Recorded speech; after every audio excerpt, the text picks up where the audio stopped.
नमस्कार जोहार, मैं राजू और आप देख रहे हैं 24 झारखंड न्यूज। चलिए जानते हैं झारखंड की सुबह से लेकर शाम तक की तमाम बड़ी खबरों को।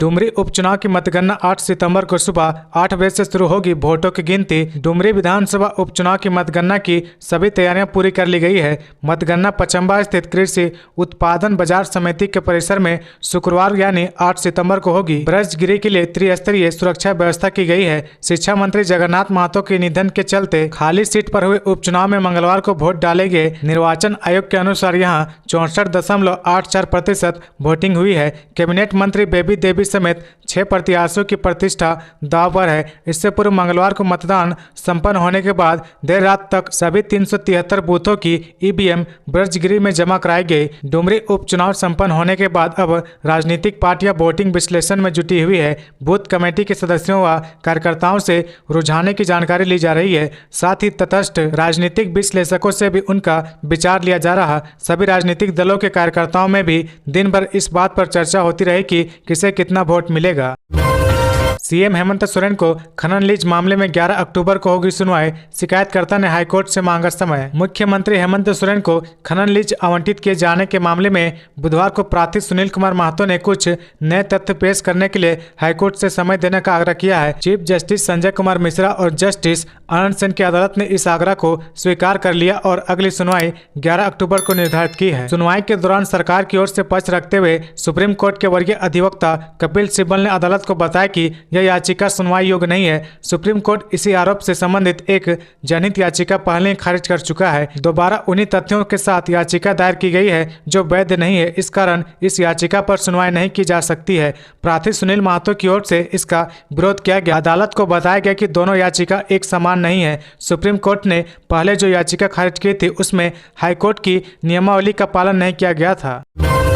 झारखंड में 26,000 शिक्षक भर्ती परीक्षा स्थगित। हाईकोर्ट ने लगाई रोक। 15 सितंबर थी लास्ट डेट। झारखंड में 26,000 सहायक आचार्य शिक्षक भर्ती को लेकर बड़ी खबर आई है। झारखंड कर्मचारी चयन आयोग ने विज्ञापन संख्या 13/2013 के माध्यम से विज्ञप्ति झारखंड प्रशिक्षित प्राथमिक शिक्षक संयुक्त प्रतियोगिता परीक्षा 2023 को स्थगित कर दिया है। आयोग के परीक्षा नियंत्रक की तरफ से बुधवार को 6 सितंबर 2023 को जारी नोटिस के अनुसार सहायक आचार्य की विभिन्न परीक्षा प्रक्रिया अगले आदेश तक के लिए स्थगित की जाती है। जेएसएससी की सूचना के अनुसार सहायक आचार्य संयुक्त प्रतियोगिता परीक्षा 2023 को झारखंड उच्च न्यायालय द्वारा 5 सितंबर को पारित अंतरिम आदेश के मद्देनजर स्थगित किया गया है। बता दें कि राज्य उच्च न्यायालय ने झारखंड में 26,000 सहायक शिक्षक भर्ती परीक्षा पर बहादुर महतो एवं अन्य बनाम झारखंड राज्य एवं अन्य की याचिका पर मंगलवार को हुई सुनवाई के दौरान रोक लगाई है। इस याचिका में सहायक शिक्षक नियुक्ति नियमावली में सिर्फ पारा शिक्षकों को ही 50% आरक्षण का प्रावधान को चुनौती दी गई है। याचिकाकर्ताओं का कहना है कि इस भर्ती में बीआरपी सीआरपी संविदा कर्मियों को 2022 की नियमावली में निर्धारित 50% आरक्षण से बाहर रखा गया है। याचिका पर अगली सुनवाई 4 सप्ताह बाद होगी। बोकारो के समीर की कोयम्बटूर में मौत पर परिजनों ने किया राजभवन में प्रदर्शन। सीबीआई जांच की मांग। कोयम्बटूर में असिस्टेंट प्रोफेसर के रूप में नियुक्त बोकारो के समीर कुमार की संदेहास्पद स्थिति में मौत को लेकर परिजन न्याय की गुहार लगा रहे हैं। दरअसल समीर कुमार का शव गुरुवार की सुबह रांची पहुंचा, जिसके बाद परिजन शव के साथ राजभवन के सामने विरोध प्रदर्शन किए और उच्च स्तरीय जाँच की मांग की है। हालांकि परिजनों ने बताया कि समीर की मौत नहीं बल्कि उसकी हत्या कर शव को लटका दिया गया है। इसकी सीबीआई जांच होनी चाहिए। संस्थान के परिसर में स्थित उसके कमरे में शव मिला। परिजनों के मुताबिक सोमवार को ही समीर ने वार्डन के पद पर ज्वाइन किया था, जबकि वह ऐसा नहीं चाहता था और एचओडी से इस बारे में बातचीत भी की थी। एचओडी ने 1 महीने बाद विभाग बदलने का आश्वासन दिया था। परिजनों के अनुसार घटना का खुलासा तब हुआ जब वह सुबह 8:30 बजे होने वाली असेंबली में नहीं पहुंचा। आगे बढ़ने से पहले अगर अभी तक आपने इस चैनल को सब्सक्राइब नहीं किया तो प्लीज सब्सक्राइब कर ले, जिससे आपको झारखंड की हर छोटी से बड़ी खबर की अपडेट आप तक पहुंचता रहे। रांची में डेंगू पीड़ितों की संख्या हुई 56। ग्रामीण इलाकों में 50% की रिपोर्ट पॉजिटिव। राजधानी रांची में डेंगू पीड़ितों की संख्या बढ़कर 56 हो गई है। वहीं एंटीजन जांच में करीब 20% डेंगू के संदिग्ध मरीज मिल रहे हैं। ऐसे में पीड़ितों की संख्या बढ़ने की उम्मीद है। इधर निजी लैब में ग्रामीण इलाकों में आए सैंपल में 40 से 50% की रिपोर्ट पॉजिटिव आ रही है। किसी दिन 5 सैंपल में से 4 की रिपोर्ट पॉजिटिव आ रही है। इधर विशेषज्ञों का कहना है कि ग्रामीण इलाकों में लोगों को डेंगू से बचाव के लिए से जागरूक करना होगा। डेंगू मच्छर का लार्वा साफ पानी में पनपता है, इसकी जानकारी देनी होगी। गांव में लोग गंदे पानी में मच्छर से बचाव के लिए छिड़काव करते हैं, लेकिन ठहरे हुए साफ पानी में छिड़काव नहीं करते हैं। माइक्रोबायोलॉजिस्ट डॉक्टर पूजा साहे ने बताया कि ग्रामीण इलाकों से आने वाले सैंपल में 40 से 50% की रिपोर्ट पॉजिटिव आ रही है। नगरीय इलाके में 5 सैंपल में से 4 की रिपोर्ट पॉजिटिव मिल रही है। झारखंड की कैबिनेट बैठक में बड़ा फैसला, उग्रवादी हमले में घायल पुलिसकर्मी को 15 लाख मिलेंगे। राज्य के पुलिस जवानों, सरकारी सेवकों को उग्रवादी हमले में घायल होकर अस्थायी रूप से दिव्यांग होने पर 15 लाख रुपए की सहायता राशि सरकार देगी। इससे संबंधित प्रस्ताव पर मुख्यमंत्री हेमंत सोरेन की अध्यक्षता में बुधवार को हुई कैबिनेट की बैठक में मुहर लगा दी गई है। बैठक में कुल 35 प्रस्तावों को हरी झंडी दी गई है। बैठक में राज्य वित्त रहित शैक्षणिक संस्थान नियमावली 2004 में संशोधन को भी स्वीकृति दी गई है। बाद में कैबिनेट सचिव ने फैसले की जानकारी दी है। फैसले के अनुसार चुनाव कार्य के अलावा ड्यूटी के दौरान हिंसक हमला या उग्रवादी हमले में घायल पुलिस पदाधिकारी, कर्मियों व अन्य सरकारी सेवकों को झारखंड में प्रतिनियुक्त या कार्यरत केंद्रीय अर्धसैनिक बल के जवानों को अस्थायी रूप से दिव्यांग होने पर मुआवजा राशि बढ़ा दी गई है। यह 3.5 लाख से अब 7.5 लाख रुपए कर दी गई है।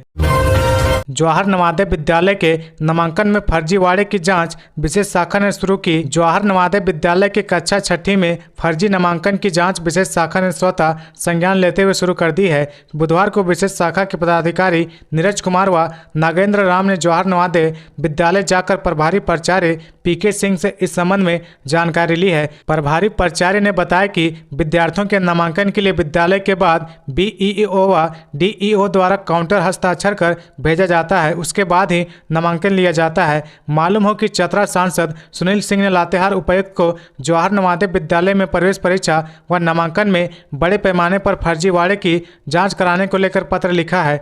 सांसद ने 1 सितंबर को उपायुक्त को पत्र लिखा था, लेकिन 6 दिन बीत जाने के बाद भी अब तक उपायुक्त द्वारा जांच टीम नहीं बनाई गई है। माओवादी कमांडर समेत कई नक्सलियों पर प्राथमिकी दर्ज। AK-47 की गोली, IED समेत कई सामग्री बरामद। पलामू के मनातू थाना क्षेत्र के कुंडिलपुर गांव में मंगलवार को बरामद विस्फोटक एवं नक्सली सामग्री मामले में पुलिस ने माओवादी कमांडर मनोहर गंजू, ननकुरिया, अशोक परहरिया समेत 5 नामजद व 1 दर्जन अज्ञात के खिलाफ प्राथमिकी दर्ज की गई है। मनातू थाना प्रभारी कमलेश कुमार के बयान पर सभी के खिलाफ 17 CL एक्ट, विस्फोटक व आर्म्स एक्ट की धारा लगाई गई है। मंगलवार की शाम CRPF व पुलिस के संयुक्त अभियान में AK-47 की गोली, IED, डेटोनेटर समेत 50 अलग अलग तरह की सामग्री बरामद की गई है। सूत्रों से मिली जानकारी के अनुसार मनोहर गंजू के दस्ते ने हथियार व विस्फोटक को छुपाया था। पुलिस अधिकारियों को आशंका है कि माओवादी इलाके में अभियान चलाना चाह रहे थे। मौके पर एक डायरी भी बरामद की गई है, जिसमें संगठन के बारे में कई तरह की जानकारी दी गई है।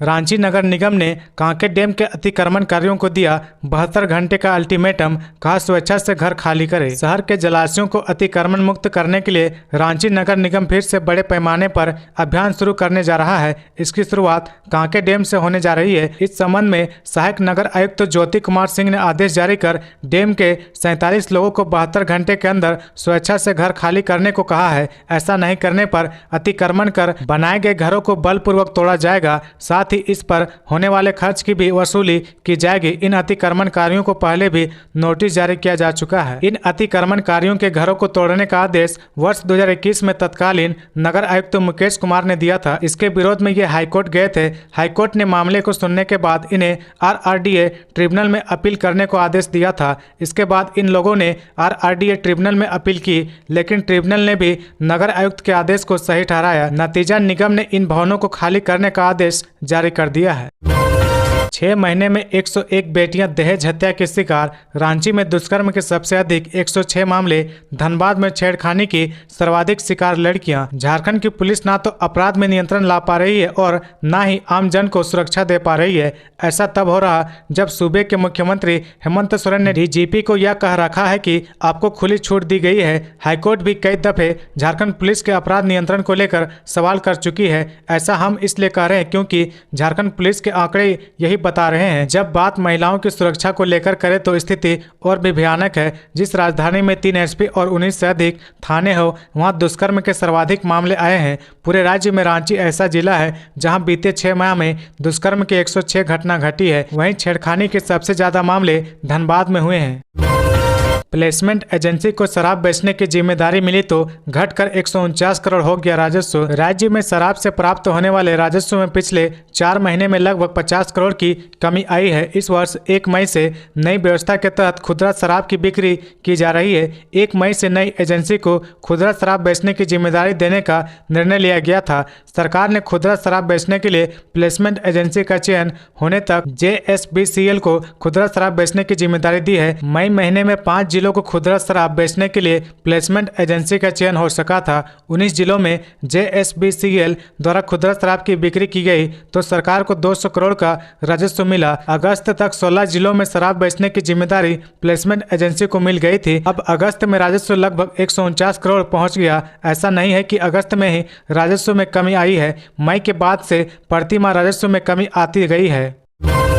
नामांकन कराने आई छात्रा से कॉलेज के प्रोफेसर ने मांगी प्यार की मिठाई। स्नातक में नामांकन के लिए डॉक्यूमेंट वेरिफिकेशन कराने आई एक युवती से सिंदरी कॉलेज के इतिहास विभाग के प्रोफेसर ने प्यार की मिठाई मांग ली। प्रोफेसर की डिमांड सुन युवती के होश उड़ गए। जानकारी मिलने पर छात्रा के परिजन बुधवार को कॉलेज पहुंचे और जमकर हंगामा किया। यही नहीं, आरोपी प्रोफेसर डॉक्टर सुरेंद्र यादव के साथ धक्का मुक्की और लपड़ थप्पड़ भी किया गया। मामले की गंभीरता को देख सिंदरी कॉलेज प्रशासन ने घटना की जांच का आदेश दिया। छेड़खानी का यह मामला मंगलवार का है। युवती ने बुधवार को सिंदरी थाना पुलिस को और कॉलेज के प्राचार्य डॉक्टर के पाठक की शिकायत पर कार्रवाई की मांग की है। युवती ने प्रोफेसर डॉक्टर सुरेंद्र यादव पर अश्लील टिप्पणी करने का आरोप लगाया है। छात्रा ने अपनी शिकायत में कहा कि स्नातक सेमेस्टर 1 में उसे नामांकन कराना है। आंगनबाड़ी के पास गिरा 11,000 वोल्ट का तार, धो धोकर जला ट्रैक्टर, बाल बाल बच्चे 16 मासूम। हजारीबाग जिले के बड़का गांव की आंगो पंचायत स्थित गुड़कुआं गांव में आंगनबाड़ी केंद्र के पास खड़े ट्रैक्टर पर बुधवार दोपहर करीब 12 बजे 11,000 वोल्ट का तार टूटकर गिर गया। इससे ट्रैक्टर पूरी तरह से जल गया। इसी बीच आंगनबाड़ी केंद्र का बिजली सर्विस वायर भी आग की चपेट में आकर धो धोकर जलने लगा। इससे केंद्र में अफरा तफरी मच गई। घटना के वक्त यहाँ 16 बच्चे पढ़ाई कर रहे थे। हालांकि उन्हें किसी प्रकार की क्षति नहीं पहुंची, सभी बच्चे बाल बाल बच गए। तो ये थी आज की झारखंड की टॉप बड़ी खबरें। इसी तरह झारखंड की हर छोटी सी बड़ी खबर देखने के लिए आप हमारे चैनल 24 झारखंड न्यूज को सब्सक्राइब करके बेल आइकन प्रेस कर ले, जिससे आपको झारखंड की हर छोटी सी बड़ी खबर की अपडेट आप तक पहुंचता रहे। तो आज के लिए बस इतना ही। हमें दीजिए इजाजत, फिर मिलते हैं नेक्स्ट न्यूज में।